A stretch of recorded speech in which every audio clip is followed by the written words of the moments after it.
But his potassium has come up. It's not quite normal, but it was 2.5 at the emergency room, so it's quite low. He's at 3.2 with the zone of normal being 3.5. So that's moving in the right direction. I'm guessing if they were seizures that maybe that just shifted his potassium elsewhere into his body, and it was low from that. Oh, wow. I didn't know Usually seizures if you could do can't pee and you are like a blocked cat, potassium goes really, really high. So that. Okay. so that was kind of a conundrum. I don't fully know why that happened, but it is improving, so that's Okay. good. And his blood pressure was normal, so I think the odds of like a stroke event or something like that is very small. Okay. So we would have a couple of options. One is to continue him on the gabapentin and just watch him day by day and see how we're doing. The gabapentin at least may help to relax things enough that we can express his bladder easier, keep that empty. The longer you walk around with an overly full bladder, the harder your chance for recovery is, because that muscle gets kind of stretched out and has a hard time recovering. So to continue on as you are, do you have enough gabapentin from what they gave you? We have like a week's supply. Well, some of it spilled, so Yeah, so you might need a little more. possibly, Sure. because the stopper was really hard to Yeah, get out. yeah. And as soon as you pull it, then Yeah, it was a mess. Yeah, so we could do that and just give him another 24 hours, 48 hours if we continue on this trend of improving. If you get into tomorrow's Wednesday or Thursday and you're like, oh, we've hit a plateau, he's not improving as much, or these other things are happening, he's still not able to pee, then I would say we could try him on some prednisone and just see if that could help to kind of reverse any inflammation in his nervous system. And if it is a brain tumor, it may help to decrease swelling and inflammation in his brain. Sometimes we have that cerebrospinal fluid that moves through our brain, and if there's a trouble with that, like flowing out of our skull properly, it can cause pressure on the brain. That's what was happening with my cat, and that was causing some of her headache and stuff like that. So we get out into prednisolone at any point. Okay. As a therapeutic trial. So I don't think you're wrong to try it now, especially if it's like, okay, well, we only have a few days to see if we can turn the corner. And then Whatever you recommend. yeah. The only thing I'm missing a little bit is the toxoplasmosis piece, and I just don't know how likely that would be. I mean, he's an outside cat. Does he do much hunting? He's Mouse brought hunter. us- He's brought us some birds. Yeah. So the treatment for the toxoplasmosis would be clindamycin, which is an antibiotic. So we could always do those two. Like we could always try the clindamycin first, and then if that's not working, add in the prednisone. It just depends. Like, are we under such a timeline that we need to just sort of try everything, or can we take it sort of one day at a time over the next few days? Well, our concern is we don't want his quality of life to diminish, and we don't want him to suffer, right? So if either of those two things were really an issue, then we would need to take the next step, right? So, but if there's things that you're recommending that we try them instead, because there's a good chance that he will recover, then we would definitely prefer to do that. It's just that we want to make sure that whatever we're doing, he's comfortable too, right? So I would say gabapentin and clindamycin. Okay. See how we do, because if I send out the test for toxoplasmosis, it will take a week or more probably to get the results, so that's not super useful.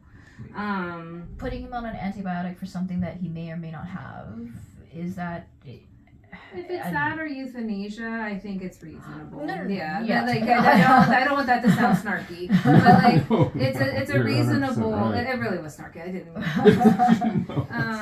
But just thinking about like the things that could cause this outside of a tumor. So toxoplasmosis could be, especially if he's a hunter. Okay. So in terms of if we try it for a few days and there's no improvement, will we have irreparably harmed his microbiome or anything like that? I don't think so. Okay. But no, I don't know that we have a week to wait for the test results to come back. So it's like, it's not best medicine by any stretch, but I think it could be logical medicine.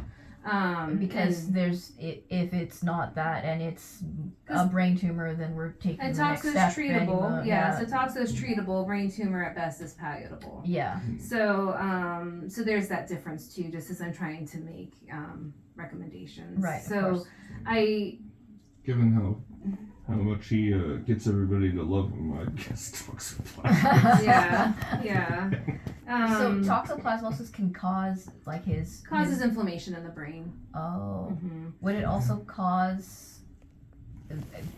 Would that inflammation in the brain possibly cause the enlarged bladder as well? It could, because that was like really the presenting outside of like some of the weird progressive signs that I saw with my cat. Her initial presenting sign with her brain tumor, she couldn't pee. Okay. So again, it could still be tumor. They can get inflammatory problems in their brain too. Yeah. Something called GME, which prednisone would be a treatment for. FIP is always a possibility, and there is treatment for that now, but I'm not really set up. I'd have to try and scramble to find somebody to help. And his blood protein on his blood work was not really that suggestive of FIP, but that causes things called granulomas in the brain. Okay. And I'm not sure how, like, while we might be able to halt progression, I don't know how much we could reverse that. Right. But if I was to think about, well, geez, what could we do that might be treatable? Yeah. Toxoplasmosis would be one. So I did not mean for that to come across as snarky at all. But just as we're kind of working our way through, I just wanted to make sure whatever you were that we were gonna do next that seemed to make sense, and it wasn't just like. So hold off on the information. Yeah. Is that okay? I think it's reasonable if you guys wanted to try the things that I would consider trying. Would be the clindamycin for the toxo. If I gotta see how the milligrams for his size and like how hard it will be for you guys to administer that. And then my cat, I might have tried prednisolone for her just to try and give us some more time just to wrap our heads. But we were also like all of these signs were coming in and we were getting ready to go away for a couple weeks, and I didn't want her to have a headache and languish and not have us there with her. Yeah, of course. So we had made the decision for her to euthanize her. Yeah. But her brain, like when we did do an MRI, because I just needed that peace of mind. This was all during COVID or just after COVID, and her brain, like at least 30 to 40% was tumor. Like there was not much coming back from where she was. So prednisone at best might have bought us a week or two. Yeah. But like we could have enjoyed our cat, like, you know, like that kind of a thing, and she might have felt a little bit better. But we just decided because she was so abnormal by that time in terms of what we were seeing. Like Gladys wasn't really there. Her body was functioning, but she was not with us. Yeah. I feel like what I'm hearing from you is that even though he's weak, Kiddy is still starting to engage with you guys more a little bit each day. Yes. Yeah. And so that said too, we can always just go a little bit longer with the gabapentin and just see if he's already starting to turn the corner from whatever this event was. We can just give him another 24, 48 hours with the current thing, and then add in the clindamycin or the prednisolone or both if he is not, like if he plateaus or if he starts to decline again. Like this, it's a hard thing to give recommendations for because I'm making educated guesses on things that we could do to help him and maybe help to stave off the need for a much bigger, more permanent decision. Is the clindamycin, other than so it maybe messes with his gut microbiome and stuff. There's no other things about it that we need to be concerned about, really? No, it's pretty benign. Okay. It can be bitter. It can be a little bit hard to give. And then like capsule, and then like capsule sizes, like sometimes can be a little bit hard. So when we you're need to maybe cut them in half, crush them or something, and stick them in the pill so I pockets. can look and see what we have. I might need to do it to an outside pharmacy too, so I can go take a look and see.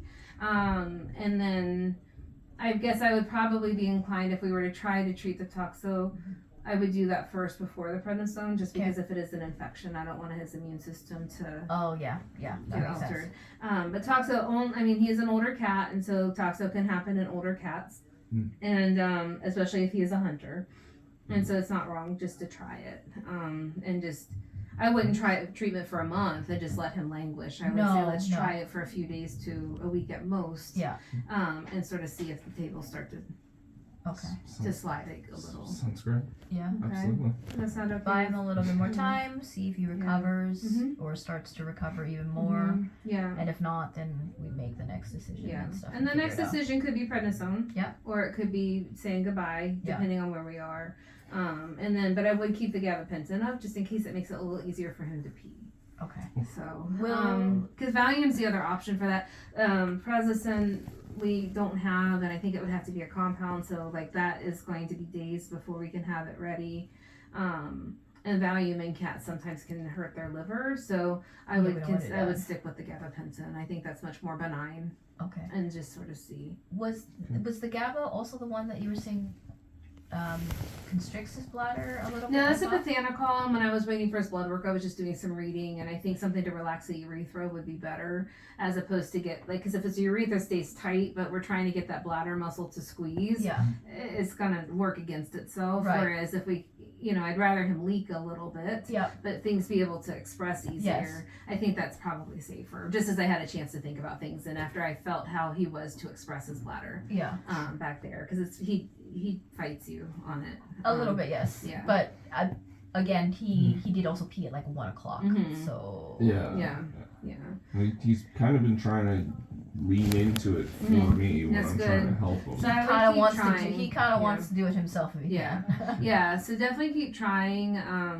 If it stays this size, it's not dangerous, but we don't want it to get any bigger, obviously. Yeah. So we need to make sure that we do it fairly often-ish. Yeah. Still, as best as you can. Yeah. I mean, they said at least every 6 hours. We've probably been attempting every 3 to 4, depending on how it feels to us. That's kind of an indication of his alertness too. Is like every 4 hours, he's like, to the litter box, guys. Yeah. You want to get down off of whatever chair or bed, and then he'd be like, let's walk to the litter box. So if he needs a little bit of support too, just from a rehab standpoint, sometimes you can like the reusable shopping bags, the wide front and back or what the handles are attached, you can cut the sides, and then that makes like a long band with handles. You could put that under him if he needs a little bit of security.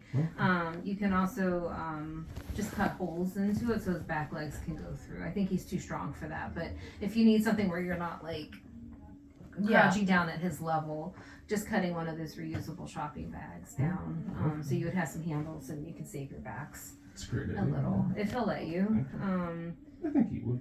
So let me go figure out the clindamycin dosing, and then I think a dose of some vitamin B12 just to help bolster him a little bit. Just keep feeding him, and the pumpkin is great. And then I feel much better giving him some respite and a chance to try some other things, knowing that potassium isn't staying quite so danger low. Right, and that his blood pressure was normal. Normal. Yeah, if it had been high, that's pretty easy to treat. But at least it's normal, and we can rule out stroke and feel a little bit more confident. Well, let's look at the infectious disease piece of this. Okay? So I'm here every day, so call me, send an email, whatever. You're never bothered to me with the updates, and that way I can keep an eye on you. When would be this time?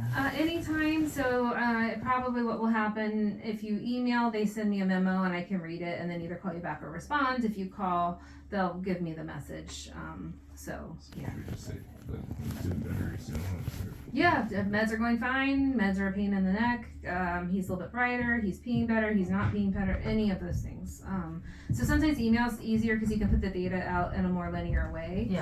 But I'm happy to chat with you as well. So I just have to work it in between, of course. Should we update in like 24 hours, 48 hours? If it's not a pain, I would welcome it. Okay. Yeah.